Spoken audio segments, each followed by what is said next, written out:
Kurikulum Merdeka Part 2. 5 prinsip pembelajaran paradigma baru. Simak baik-baik ya teman-teman guru dan semoga bermanfaat. Pada kurikulum Merdeka, ada hal yang harus diketahui oleh guru, yaitu 5 prinsip pembelajaran paradigma baru.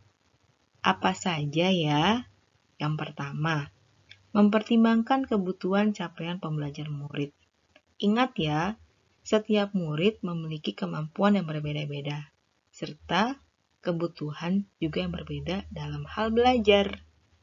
Nah, semua itu dapat terfasilitasi pada melalui capaian pembelajaran atau yang disingkat dengan CP.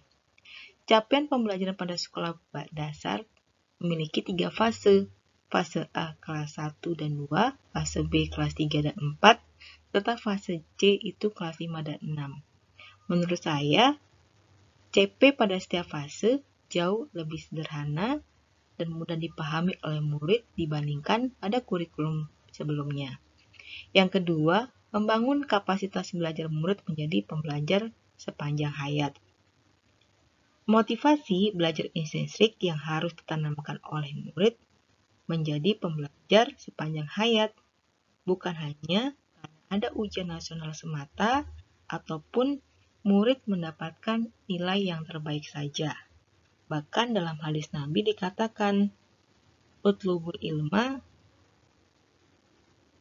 minal mahdi ilal lahdi. Tuntutlah ilmu dari buayan sampai liang lahat.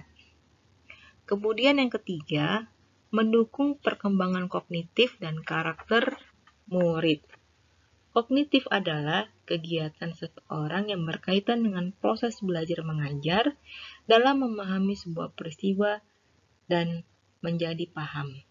Disinilah praktek kecerdasan kognitif bekerja dalam memproses sebuah pengetahuan. Dapat dilakukan dengan cara literasi, ataupun numerasi, ataupun karakter murid, ataupun pembiasaan yang diperhatikan oleh murid tersebut sesuai dengan profil pelajar Pancasila.